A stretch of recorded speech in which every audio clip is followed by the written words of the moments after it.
Celestina!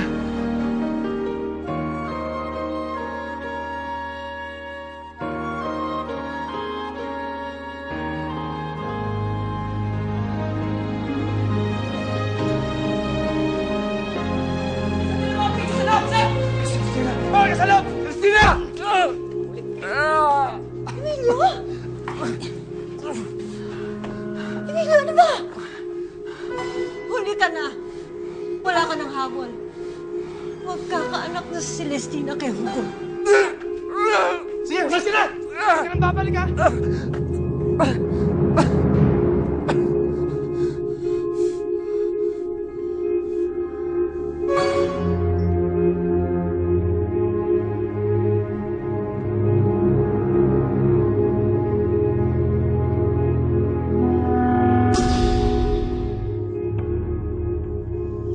Naglalaban ang liwanag at dilim.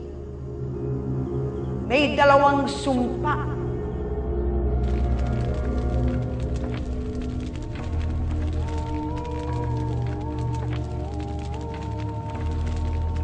Isinusumpa ko, Celestina, hindi ka magiging masaya. Hanggang nagsasama kayo ni Hugo, magiging miserable ang buhay niyo. Ang unang sumpa ay magsasama ang tunay at hindi tunay. Pati ang buhay na daladala mo, isinusumpa ko. Magiging katuparan siya ng pinakatatakutan mo. At ang pangalawang sumpa ay magbabago ng muka at anyo ng pag-ibig. Pinaniwala mo kung mahal mo ako, Celestina. Sabi mo, mahal mo ako.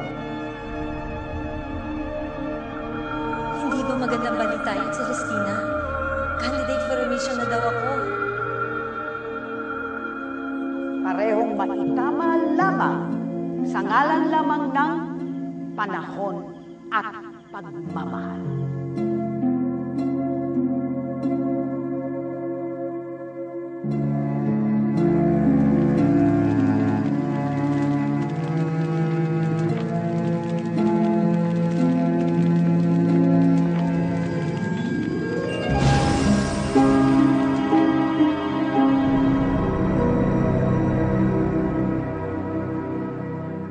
Ginagawa mo dito? Di ba sabi ko sa'yo akong bahala sa'yo? Ba't ka nandito?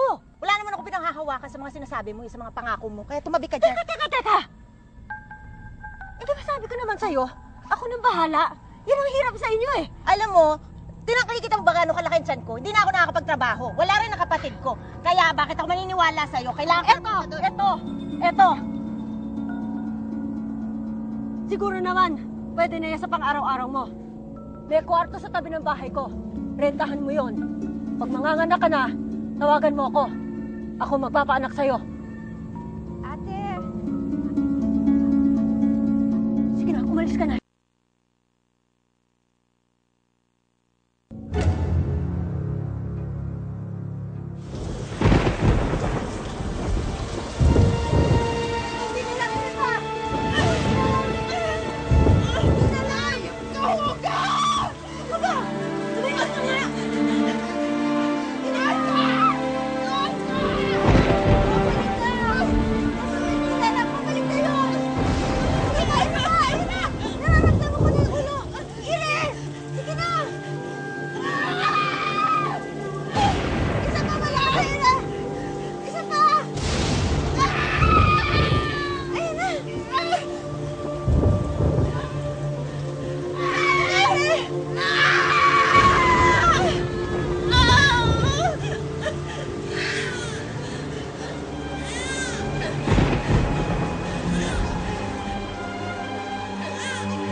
kanya? Bunga at biktima ng pag-ibig ang sanggol na ito. Hindi ka ba natatakot mag-isa dyan sa Maynila? Sanay na rin ako. Maswerte ako nabigyan ako ng pangalawang buhay. Gusto ko mag-umpisa ulit tayo. I need more than a wife, Celestina. I need a partner. Joaquin, ano kayang magandang ipangalan natin sa bata? Felina po.